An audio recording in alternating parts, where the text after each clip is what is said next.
नमस्कार, आप देख रहे हैं लाइव लगातार। जिस तरीके से कल भारतीय जनता पार्टी द्वारा आदिवासी विश्वास रैली का आयोजन मुराबादी में किया गया और यहां पर मुख्य रूप से भारतीय जनता पार्टी के राष्ट्रीय अध्यक्ष जेपी नड्डा मौजूद रहे और उनकी ओर से कई घोषणाएं जो हैं स्टेज से की गई और साथ ही साथ इसको लेकर के महागठबंधन सरकार की ओर से कुछ प्रतिनिधिमंडल ने आकर के मुख्य निर्वाचन पदाधिकारी कार्यालय में आकर के ज्ञापन सौंपा है।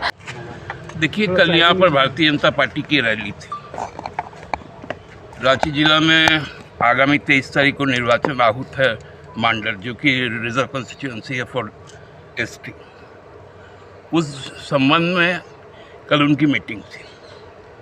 ये यदि इलेक्शन मीटिंग थी तो पूरा का जो करोड़ों का अफेयर्स हुआ कल, ये पूरा खर्चा उनको ऑफिशियल कैंडिडेट पे जाना चाहिए। यदि इलेक्शन मीटिंग नहीं था तो ये मॉडल कोड ऑफ कंडक्ट का वायलेशन था। हमने इस पर आज अपनी मांग रखी है। अब निर्वाचन आयोग को इस पर निर्णय लेना है।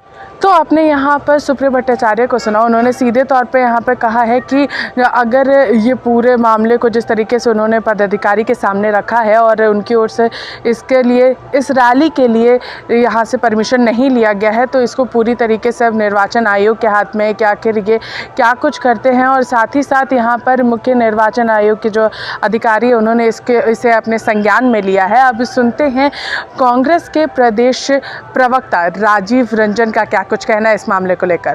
देखिए, पूरी तरह से जब आपका उम्मीदवार घोषित किया जा चुका है और मंच के माध्यम से वो भी भारतीय जनता पार्टी के राष्ट्रीय अध्यक्ष ने जब घोषित उम्मीदवार का नाम लिया और यह कहा कि कमल खिलेगा कि नहीं, हमने पूरे संभाषण का उनका एक पेन ड्राइव में वो भी हमने निर्वाचन अधिकारी को सौंपा है। तो सबसे बड़ा ये था कि हम लोगों ने जब निर्वाचन अधिकारी से इस बात का सवाल किया कि क्या ये परमिशन लिया गया था, तो उन्होंने कहा कि नहीं, हम लोगों ने तो परमिशन नहीं दिया है। तो ये सीधे सीधे मॉडल कोड ऑफ कंडक्ट का उल्लंघन है और जो करोड़ों रुपए खर्च आए हैं वो घोषित उम्मीदवार के खर्च में, चुनावी खर्च में जोड़ा जाना चाहिए।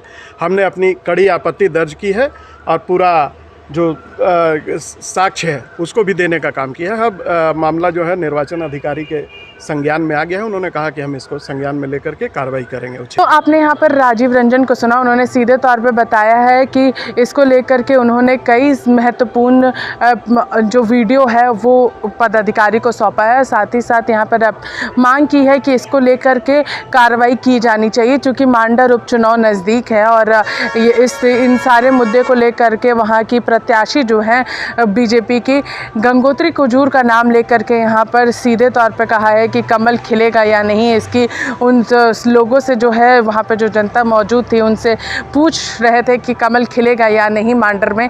तो इस सारे मुद्दों को लेकर के यहाँ पर ये प्रतिनिधि मंडल यहाँ पर पहुँचा और उन्होंने ज्ञापन सौंपा है। देखना ये होगा कि आखिर मुख्य निर्वाचन की ओर से क्या कुछ यहाँ पर कार्रवाई की जाती है। इसी के साथ देखते रहिए लाइव लगातार। रांची से मैं पूजा, नमस्कार। न्यूज अपडेट के लिए आप हमारे चैनल को सब्सक्राइब करें। आप हमें फेसबुक और इंस्टाग्राम पर भी फॉलो कर सकते हैं। बने रहे लगातार.in के साथ।